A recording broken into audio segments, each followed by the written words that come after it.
Hi, everyone. I thought this would be much easier than typing out my comments and having it maybe be misunderstood. So I'm looking at your graphic and I think you guys did a good job, but there's some work that needs to be done. So I enlarged it quite a bit because it was pretty small in the PDF, and I understand that's how it was provided to you. Please do keep in mind that you will need to show this infographic during your presentation, and it cannot be very small. So I'm at 400% right now.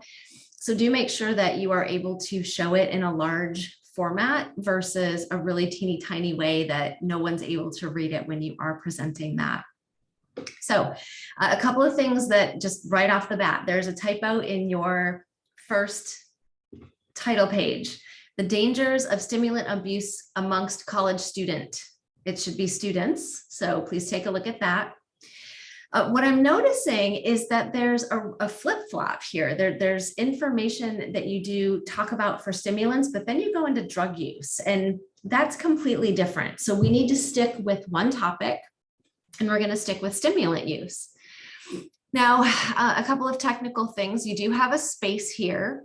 So I don't know if that was intended, but it looks like it was not proofread. So make sure that you are fixing that, and try not to put a period after your reference. The period should always come before the reference at the end of the sentence. So this is a great statistic. It's a great graphic. And I think this is useful, but there's really not a lot of discussion about what's happening. So you may plan to do that in your presentation. However, this should live as a standalone. And a quick segue here as I go through, you're jumping around with your references. So you reference 1 here and then 3 here. This should be 2. So it should go in a sequential order, just like a research paper. We go to 5 and then we go to 2. So these need to be rearranged in order of how you see them. So I think this is a powerful graphic. It does take up a lot of real estate. So maybe it's something that you can shrink down or maybe do on your own. But if you did take that from somewhere, oh, you did reference it. Never mind, my apologies. So here you talk about every 19 minutes, someone dies from drug overdose by misusing prescription painkillers. So a stimulant is not a prescription painkiller. A stimulant is a medication or a drug that people are taking to be able to get things done, right? It's a stimulant, so it's not a painkiller.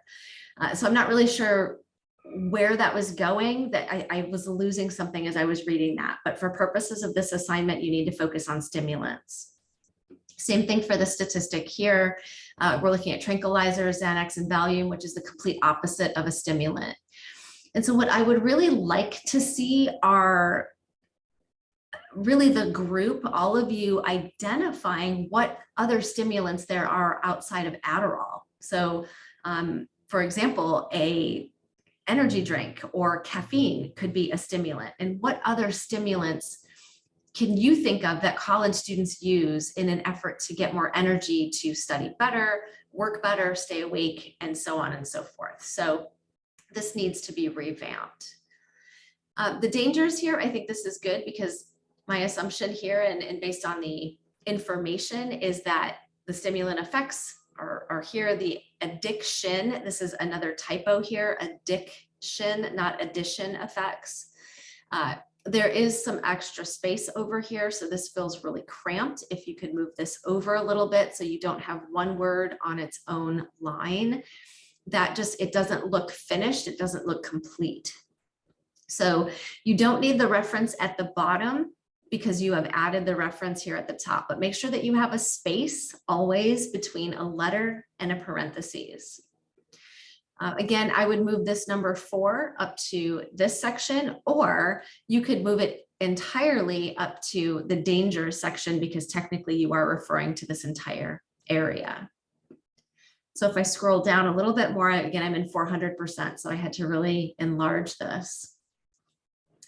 I know that in the assignment section, it does talk about treatment, but you don't necessarily have to use the same terminology in your infographic because again, we're focusing on college students. So what would be some wording or verbiage that would resonate with them? And treatment could be fine, but we don't want to jump into drug counseling because that might it might imply that we're assuming they're addicted and they might not be addicted.